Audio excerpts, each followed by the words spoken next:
ভয়ানক প্লেন দুৰ্ঘটনা হ'ল আৰু এই দুৰ্ঘটনাত প্ৰায় 242জনকৈ ব্যক্তি নিহত হ'ল।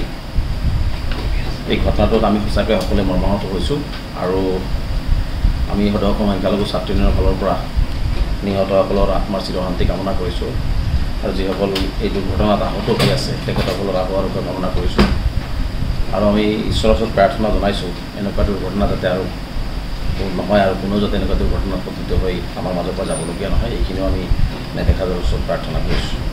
তো আজি আমি বিশেষভাৱে এই সংবাদমেলটোৰ আয়োজন কৰাৰ বিষয়টো হ'ল যে আজি কিছুদিনৰ পৰা অসমৰ সংবাদ জগতত আপোনালোকে হয়তো দেখিবলৈ পাইছে আৰু বিশেষকৈ অসমৰ মুখ্যমন্ত্ৰী ডাঙৰীয়াই NRCক লৈ, বিদেশীক লৈ, নাগৰিকক লৈ যি ধৰণে মিছাৰ আশ্ৰয় লৈ কিছু কথা কৈ অসমৰ ৰাইজক বিভ্ৰান্তি কৰিবৰ কাৰণে চেষ্টা কৰা হৈছে।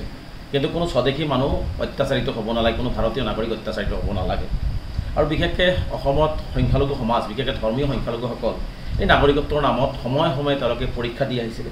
যিমান যেনেকুৱা পৰীক্ষা দিছে বহুলোকৰ মহন্তৰ চৰকাৰৰ দিনৰ পৰা লাইন পাতি পৰীক্ষা দিয়াৰ পৰা, NRCৰ পৰীক্ষা দিয়াৰ পৰা, ডি ভোটাৰৰ পৰীক্ষা দিয়াৰ পৰা সকলো পৰীক্ষা দিবৰ কাৰণে সদায় এই সংখ্যালঘুসকল আগবাঢ়ি গৈ পৰীক্ষা দিছে আৰু নাগৰিকত্ব প্ৰমাণ কৰিছে। তাৰ পিছতো দেখিছোঁ যে অমানৱীয়ভাৱে ভাৰতীয় হোৱাৰ পিছত, অসমীয়া হোৱাৰ পিছতো তেওঁলোকক বিদেশীৰ লেবেল লগাই যি অমানৱীয় অত্যাচাৰ কৰা হৈছে, এইটো আচলতে কোনো পদ্ধতিতে সভ্য সমাজৰ কাৰণে গ্ৰহণযোগ্য নহয়। আমি এইটো মানি ল'ব নোৱাৰোঁ। ভাৰতবৰ্ষৰ কোনো এখন ষ্টেটতেই এনেকুৱা ধৰণৰ বিদেশীৰ নামত স্বদেশী মানুহক যি অন্যায় কৰা, অত্যাচাৰ কৰা হয়, কোনো ষ্টেটতে এনেকুৱা কৰা নহয়। কেৱল মাত্ৰ অসমত এই ধৰ্মীয় সংখ্যালঘুসকলক কৰা হয়। যাৰ কাৰণে আমি বাৰে বাৰে কৈছোঁ যে বিদেশীৰ সমস্যাটোৰ এটা চিৰস্থায়ী সমাধান হ'ব লাগে। আৰু 1971 চন 25 মাৰ্চ অসম চুক্তি হৈছিল।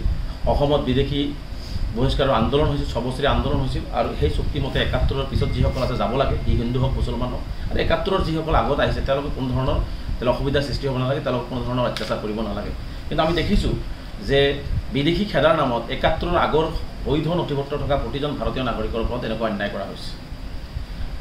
শেহতীয়াভাৱে কেন্দ্ৰীয় চৰকাৰৰ এটা নিৰ্দেশনাক লৈ পেলাই প্ৰকৃত ভাৰতীয় নাগৰিক হোৱাৰ পিছত, প্ৰকৃত এজন পৰিয়ালৰ সকলো ভাৰতীয় হোৱাৰ পিছত সেই মানুহখিনিৰ ওপৰত এটা নিৰ্মম অত্যাচাৰ চলোৱা হৈছে।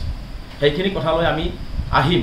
আমি সেইকাৰণে কৈছোঁ যে আমি বিদেশীৰ নামত যি ভাৰতীয়সকলক অত্যাচাৰ কৰাইছে সেই ভাৰতীয়সকলক আমি পক্ষত, কিন্তু বিদেশীৰ পক্ষত নহয়, এই কথাটো স্পষ্ট কৰিছোঁ। যিধৰণে অসমৰ ৰাইজক অসম বিধানসভাত যিধৰণে মিছাৰ আশ্ৰয় লৈছে, সংবিধানৰ মুৰব্বী হৈ সংবিধানৰ শপত খাই, সেই কথাখিনি আজি আমি ক'ব বিচাৰিছোঁ।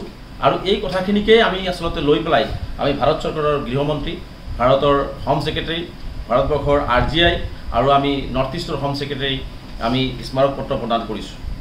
চাওক, নাগৰিকত্ব আইন আৰু বিদেশীৰ যিটো আইন বা ইমিগ্ৰেটৰ যিখিনি আইন, সেই আইনটো সম্পূৰ্ণ পৃথক।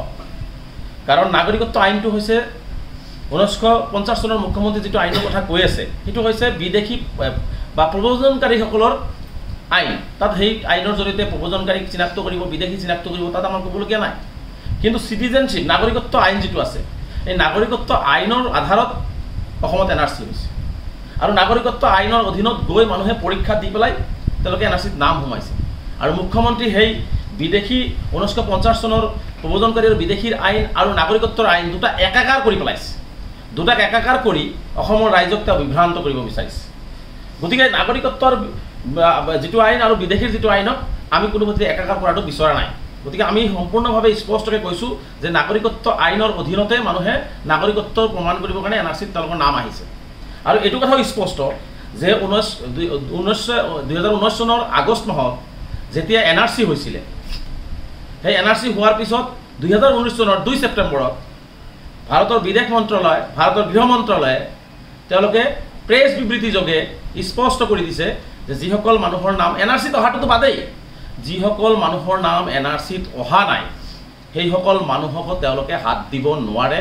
তেওঁলোকে আইনী প্ৰক্ৰিয়া, আইনী সা সুবিধা সকলোখিনি শেষ নোহোৱালৈকে তেওঁলোকে ভাৰতবৰ্ষৰ সকলো ধৰণৰ সুবিধা ভোগ কৰিব পাৰিব। কিন্তু মুখ্যমন্ত্ৰীয়ে বিদেশী প্ৰব্ৰজনকাৰী আইন আৰু নাগৰিকত্ব আইনক একাকাৰ কৰি তেওঁ NRC নামানো বুলি যি কথা কৈ আছে, তেওঁ NRCখন এই ভুল হৈছে বুলি কৈ আছে, বহু বিদেশীৰ নাম অন্তৰ্ভুক্ত হৈ আছে বুলি কৈছে। এই যে তেওঁ এই কথাটো যে কৈছে, এই কথাটোত আমি তীব্ৰ বিৰোধিতা কৰিছোঁ। কাৰণ মুখ্যমন্ত্ৰীয়ে জনা উচিত, মুখ্যমন্ত্ৰী আইনৰ ছাত্ৰ, মুখ্যমন্ত্ৰীয়ে জনা উচিত যে NRCখন হৈছে মহামান্য উচ্চতম ন্যায়ালয়ৰ নিৰীক্ষণত ভাৰত চৰকাৰৰ জৰিয়তে আৰু মানুহৰ নাগৰিকত্ব চাব পাৰে, নাগৰিকত্বৰ কথাটো আলোচনা কোনে কৰে? কেন্দ্ৰীয় চৰকাৰে। বিদেশী প্ৰব্ৰজনকাৰীৰ কথাটো কোনে আলোচনা কৰে? কেন্দ্ৰীয় চৰকাৰে। ইয়াত কোনো মুখ্যমন্ত্ৰীৰ এখতিয়াৰৰ বিষয় নহয়। আৰু এই চিটিজেনশ্বিপ এক্টৰ আণ্ডাৰত ভাৰত চৰকাৰে মহামান্য উচ্চতম ন্যায়ালয়ৰ নিৰীক্ষণত NRC কৰিছে। ইয়াত মুখ্যমন্ত্ৰীয়ে NRC নামানো, NRCত মানুহ ভুলকৈ নাম আহিছে, NRCত মানুহ ভুলকৈ নাম সোমোৱাইছে, এইবোৰ কথা কোৱাৰ মই ভাবোঁ যে মুখ্যমন্ত্ৰীৰ নৈতিক অধিকাৰেই ইয়াত নাই। কাৰণ মুখ্যমন্ত্ৰী ভাৰতবৰ্ষৰ foreign affairs minister, home minister বা ভাৰত চৰকাৰৰ যি নিৰ্দেশত NRC হৈছে, যি ধৰণে তেওঁলোকে চাইছে, সুপ্ৰিম কোৰ্টে চাইছে, সেই বিষয়ত মুখ্যমন্ত্ৰীয়ে হস্তক্ষেপ কৰিব নোৱাৰে। কিন্তু মুখ্যমন্ত্ৰীয়ে অসমৰ ৰাইজক আভুৱা ভৰি এইবিলাক কথা তেওঁলোকে হস্তক্ষেপ কৰিব বিচাৰিছে। আৰু আটাইতকৈ ডাঙৰ কথা যে মুখ্যমন্ত্ৰীয়ে সেই কথাখিনি বিধানসভাৰ মজিয়াত ভুল পথে ব্যাখ্যা কৰিছে। আজি নাজানো অসমৰ সংখ্যালঘু বিধায়কসকলে কিয় এইটো সজৰে উত্থাপন নকৰিল। আমি সেই ঠাইত থাকিলে অন্তত প্ৰিভিলেজ মোচন আমি আনিলোঁ সেই মুখ্যমন্ত্ৰীৰ বিৰুদ্ধে। হাৱাত কথা উৰাই দি কথা ক'লে আমি মানি ল'ব পাৰোঁ নেকি? গতিকে এই ধৰণৰ এটা আভুৱা ভৰি আছে। লগতে আৰু এটা কথা ইয়াত কোৱা হৈছে যে NRCত বহু মানুহে ভুৱাভাৱে নাম উঠাইছে। এতিয়া মই স্পষ্ট কৰিব বিচাৰিছোঁ যে যিসকল বিদেশী আইন বা 1950 চনৰ ইমিগ্ৰেণ্টছ এক্টৰ জৰিয়তে তেওঁলোকৰ NRCৰ পৰা নাম বাদ পৰা বা NRCৰ পৰা নাম খাৰিজ কৰাৰ ক্ষেত্ৰত মুখ্যমন্ত্ৰীয়ে যিটো কথা কৈছে এইটো সম্পূৰ্ণ অবৈধ। গতিকে NRCৰ পৰা যিসকলৰ নাম বাদ পৰিছে বা যিসকলৰ নাম অন্তৰ্ভুক্ত ভুলবশতঃ হৈছে, সেইটো NRCৰ ৰুল 10ৰ জৰিয়তেহে বাদ পৰা মানুহখিনিক তেওঁলোকে ৰিজেকশ্যন স্লিপ দিয়ে বা ভুল পথে কাটিব লগা মানুহখিনিক কেনেকৈ কাটিব, সেইটো NRCৰ ৰুল 10ৰ জৰিয়তেহে কৰিব লাগিব। গতিকে এই কথাটো স্পষ্ট।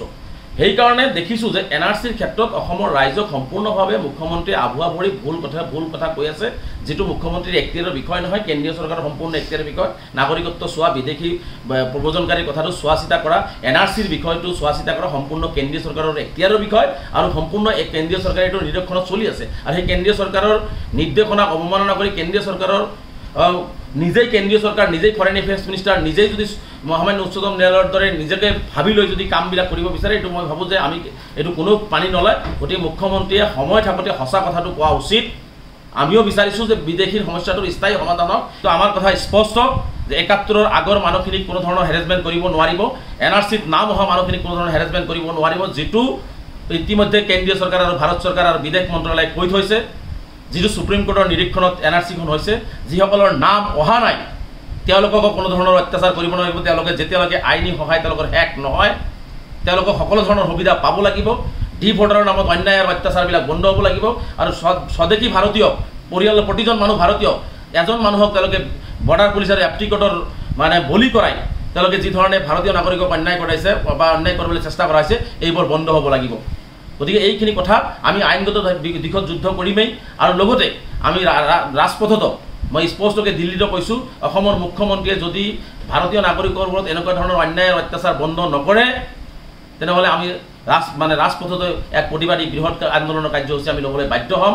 আৰু আমি স্পষ্টকৈ কৈছোঁ, বিদেশী খেদক, যিখন দেশত বিদেশী খেদিব 71ৰ পিছত সেইখন দেশৰ লগত আলাপ আলোচনা কৰি তেওঁলোকে বিদেশী খেদক, আমাৰ আমচুৰ সহযোগিতা থাকিব। কিন্তু 71ৰ আগৰ NRCত নাম অহা, নাম নহা, ডি ভোটাৰ হৈ থকা, কেছ চলি থকা ভাৰতীয়সকলৰ, যিসকল ভাৰতীয় তেওঁলোকৰ 14 পুৰুষ ভাৰতীয়, তেওঁলোকৰ কোনো ধৰণৰ হাত দি অত্যাচাৰ কৰিলে কিন্তু অসম চৰকাৰে ইয়াৰ পৰিণাম ভুগিব লাগিব।